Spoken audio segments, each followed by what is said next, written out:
Thanksgiving is over. I have to go back to work tomorrow. I have that Sunday dread feeling, but I wanted to finish this video, and so that's what we're doing. I wanted to do a red hood to match the recent Nightwing drawing that I did. And that doesn't mean that I'm just the biggest Red Hood fan. I just thought it would be a cool piece to go with the Nightwing. But it did get me thinking about some of the first comic books that I bought. The first comic book I had bought was the, I think, Death of Superman graphic novel that I got at a school book fair, which is a funny thing to just like be the first book that I remember buying. But that's a story for another day. But here in town, we had a local video rental place. It was called Movie Gallery. I don't know if anyone else had a movie gallery out there, or if it's just something in the South. I don't know. It's very much like a Blockbuster. But I remember going there, and they actually had comic books to buy there. They had the Superman and the Batman comic books. And this, I would have to be in middle school, so this was a while back. But I think I still have those. I didn't have time to pull them out. But I frequently bought the Batman and Superman books every time we went to rent a movie, which was pretty often for my family.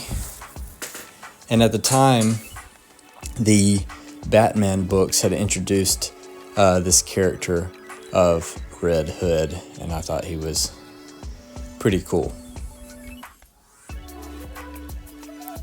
As I get older, I feel like, it's whatever. It's not that he's not cool. I just usually don't really jive with the whole like, oh, let's make a Batman character that loves guns.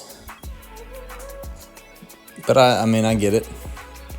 I get the motivations of the character. It's whatever. I'm not really sure what they're doing with him now. Have no clue, really.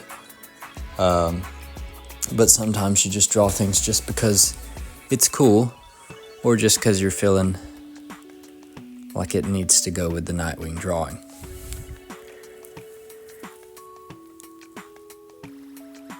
And so I've really enjoyed this, these poses that I did with the Nightwing and the Red Hood with the fists forward. I really do like drawing big fists with muscly forearms. It seems like I always have fun doing that.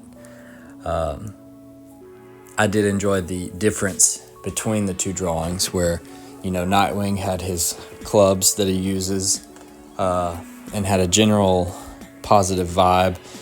So for this one, I liked to have the contrast of the pistol and the knife to give a different vibe for Red Hood. Whether it's Dick Grayson or Jason Todd, I really love adding these bandages to their arms and face and cheek. Oftentimes when I do draw Robin with Batman, I like this idea that he has these bandages on his cheek or anything, because I remember when I was young, I felt like I was always scraping my knee or something. It seemed like it would be a fun thing to have these characters, have bandages on their face or knuckles or something, because these guys are running around on the rooftops constantly getting in fights. I know they're super well-trained characters. They're supposed to be the best, but there's something about a character showing signs of not being above harm that makes, I think, it feel a little better. It makes there be some risk, I feel, to their stories and what they have going on. You know, can these characters be hurt? And I think if we treat these characters as like, oh, they can't be hurt, they can't be bruised, they can't be beaten, then it doesn't feel as exciting to see these characters fight. I really enjoyed that aspect of like the Daredevil show, where Daredevil was just like getting beat up all the time. He was getting winded, he was getting exhausted as he was fighting, and it felt like that he was, you know, maybe in a little danger. Even though he's a very trained individual, there was some risk there. And so, not that I think Batman should be constantly hurt or something like that, but there is a little level of seeing Batman get back to his Batcave, and you know, he seems like he's not hurt, and then he takes his costume off and you see the bruises or the cuts or whatever it is, and you can kind of sense that, hey, this is just a man.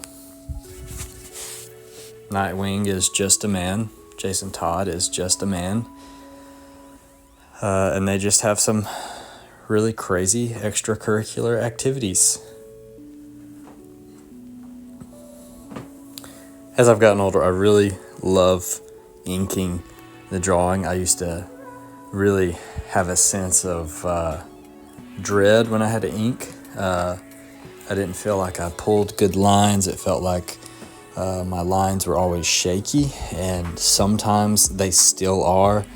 A lot of times they still are, so don't look too closely. But practice really does help. And it really does make this stage of the drawing fun. You'll see me sometimes kind of try to get going before I pull a line. I don't recommend what I call petting the line, which is where you make several small marks. If you can get to a place where you can pull that line to completion, and sometimes it is hard. If you can use your shoulder to just kind of pull that line, just practice that on a piece of paper, and eventually you'll get better. It'll help make that line smooth and seamless. When you pet the line, it kind of makes it look, I don't know how to explain it. It makes it look like there's a lot of ideas going on. And maybe that's the way you want to draw. You do exactly what you want to do. I like to think of my lines as ideas. And so as far as I can keep control over it, if I can have each line represent an idea, I find that works best. Now I'm drawing in a stylized way. If you draw in a realistic way,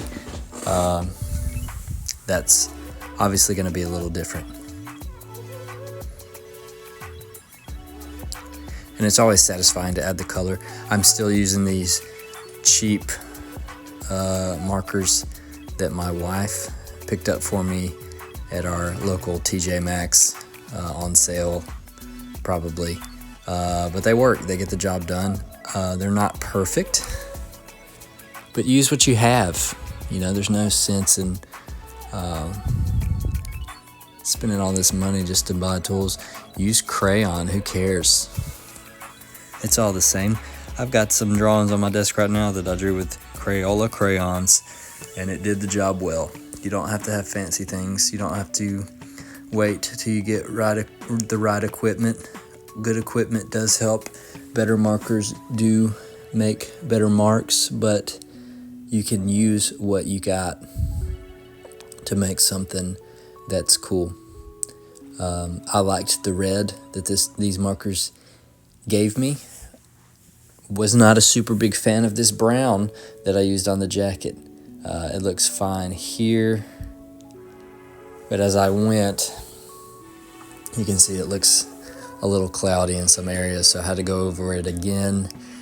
And when I went over it again, it made it not look good.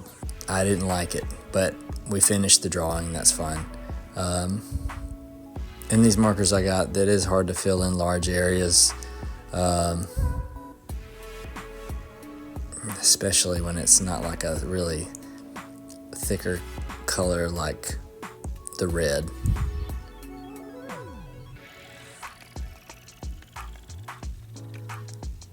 And here I added this gray for his pants, and this shows that I did not plan ahead for what I really wanted for this character. I really wanted to add the bomber jacket on him, and I didn't really plan ahead to these pants, so I tried to make them gray, and I did, and they look okay.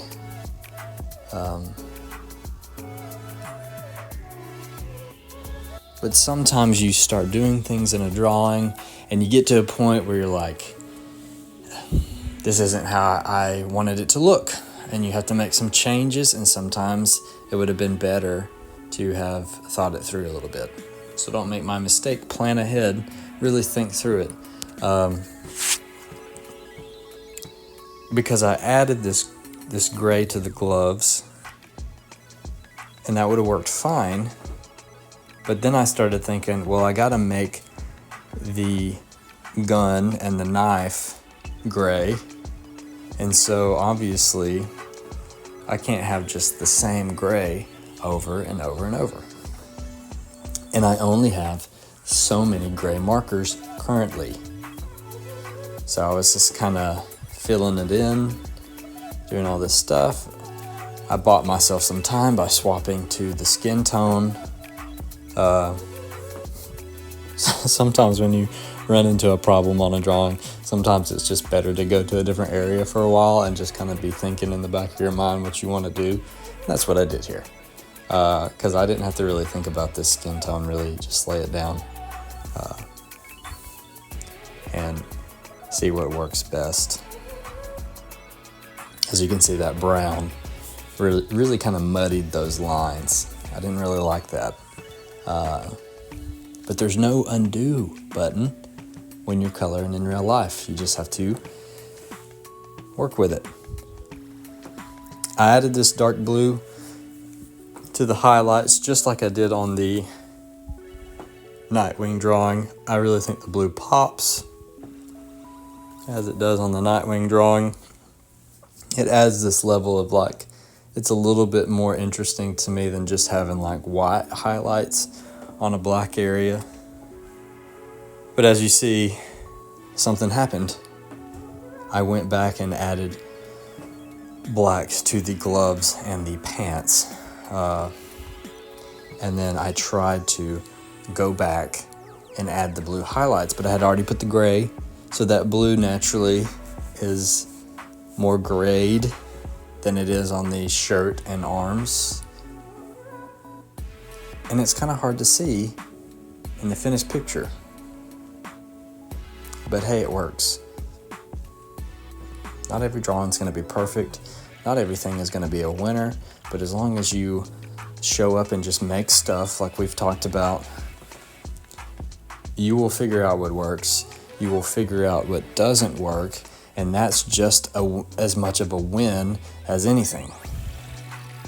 Because what you learn on one drawing will roll into the next drawing, and you will compound knowledge, and you will get better and better, and your work will get better. So don't sweat the small stuff. Just keep making stuff. Keep trying new things, new ways, new ideas.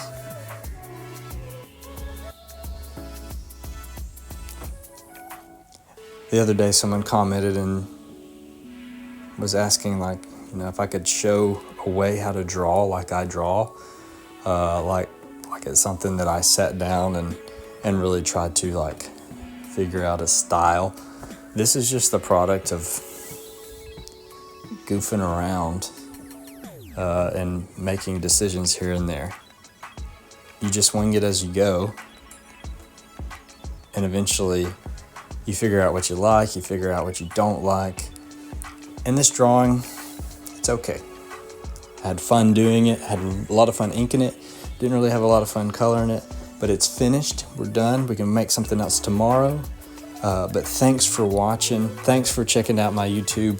Thanks for supporting me. Please like, comment, and subscribe. It helps the channel to grow.